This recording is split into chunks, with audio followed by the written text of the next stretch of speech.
So with the show over, the action moved on to the Beverly Hilton Hotel and the traditional Governor's Ball, where the winners and indeed all the nominees turned up there to receive yet more applause and admiration from their peers. And why not? For many of them, a night like this is only going to happen once in a lifetime. Well, as they came in, I talked to some of these guests. I think, Mr. Peck, that you deserve congratulations as much as any winner, because you said you were going to make it a shorter and sharper show, and you did it. Well done. Thank you. Thank you very much. You felt it was not only shorter, but sharper.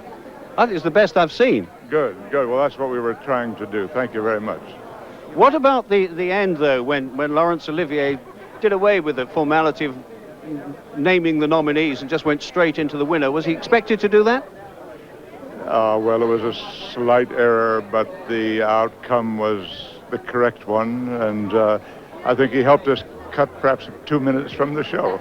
And the standing ovation and the obvious love and affection that they felt for him, that was the big thing about it. Thank you. Well, first of all, obviously, many congratulations. Thank you very much. Did you expect your film to do this well? No, I thought that we have a chance. I didn't dream about 8 and the big ones as we did get. Well, Laurence Olivier didn't leave you in suspense for very long, did he, with the reading out the nominations for Best Film? Well, you know, all the nominees were introduced through the course of the evening, through the excerpts, you know, on the big screen. So he did the best editing, right? He should get the Oscar for the editing. Anyway, congratulations once again. Thank you very much. You said that this was better than the first time of winning an Oscar. How?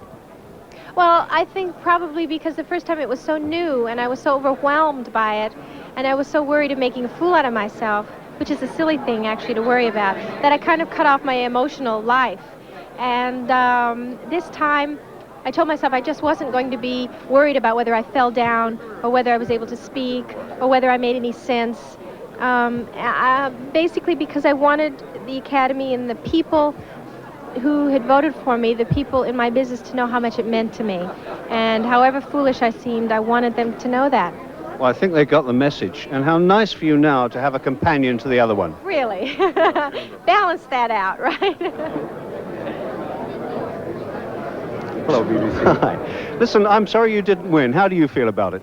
Well, I don't mind about myself too much, really, to tell you the truth, but it would have been a more delightful evening if we'd won more. But let's not forget that we won some wonderful things. Oh, that's absolutely true. And HAING was actually very gracious about you, I thought. HAING is absolutely gracious all the time. He's a wonderful man. How's the general feeling in the Killing Fields camp then after the Oscars? Disappointment or happy with what they've got? Oh, I don't know. I think that, you know, the nerves build up and then it's over and we all relax and we go and do something else. It's, we always had the movie to be proud of, and we always will. Can we have a look at the Oscar?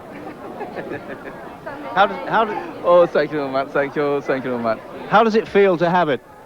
Yes, I feel very proud and feel very happy and feel exciting. Jim, congratulations. It must be a great feeling to be holding that thing. Let's hold it up and let viewers back home see it. There's Oscar, and we're taking it home, thank heavens, to England, where it belongs. It's wonderful to get it.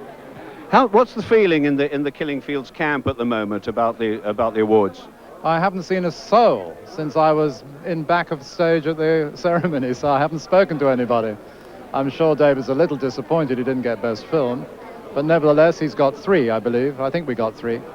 Yes, you did. You did get 3. What did you make of the evening generally? I thought it was terrific. I had a lovely time. Enjoyed it enormously. Well, you're kind of biased, of course, aren't you? Well, I didn't really expect to win, Barry, to be honest. I thought Amadeus had it in the bag, so when they called my name, I was absolutely thrilled. Terrifically thrilled. Well, congratulations again, Jim, and I expect you'll be sleeping with that tonight. My wife's not here. I can only sleep with Oscar. Thank you, Barry. Hello. Congratulations on a very good performance. Thank you. What did you think of this evening? Oh, I thought it was very well organized. Very a trifle disappointing for Passage to India, but I don't think it really matters because I happen to have talked to the studio chiefs and I know it's making a hell of a lot of money around the world. So, in fact, a lot more than some of the other award-winning films. So we're there. Were you at all surprised by any of the other winners? Yes, I was, but I mean, one of the joys of attending a function like this is the surprises that come with it. I was particularly pleased about Maurice Jarre and of course Dame Peggy. I mean, Dame Peggy called me before I left London 2 days ago to pick up the award for her, and she had written this wonderful acceptance speech that I was supposed to inform or read out. And I was a bit surprised when I saw Angela Lansbury, who has nothing to do with the film, go up and pick up the award.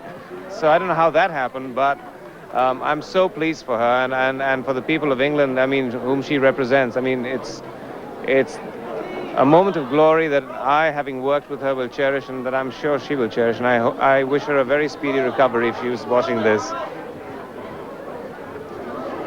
Well, congratulations, first of all. Thank you very much. 2 days ago, you were saying you would settle for a 5-way tie. How do you feel now? Well, it feels pretty good. I would like to think that I represent all of the actors tonight, and every actor who struggles for something better. Is it true that not all that many years ago, you were working as Santa Claus in a department store in New York? It's absolutely true at Macy's. Yes, and I still do things like children's theater. How did you feel? Were you confident as you waited to have that envelope opened? I don't know. I don't know what I was. I was almost numb. I wish I could say something moving and deep and exciting, but I'm just an actor who's looking for work, that's all, and I will always be that my whole life. A word. How are you? Hey, I'm sorry about the result, mate. I'm not. I thought we did very well. I thought we had a very good showing, honestly. Did you not expect to do better? We got one more award than I really expected, so I'm not an unhappy man. Oh, I don't think you should be unhappy. It was just that I suppose Britain was hoping for more. I think maybe Britain's got to learn that it ain't as easy as Britain was beginning to think it was. That is in there for all of us.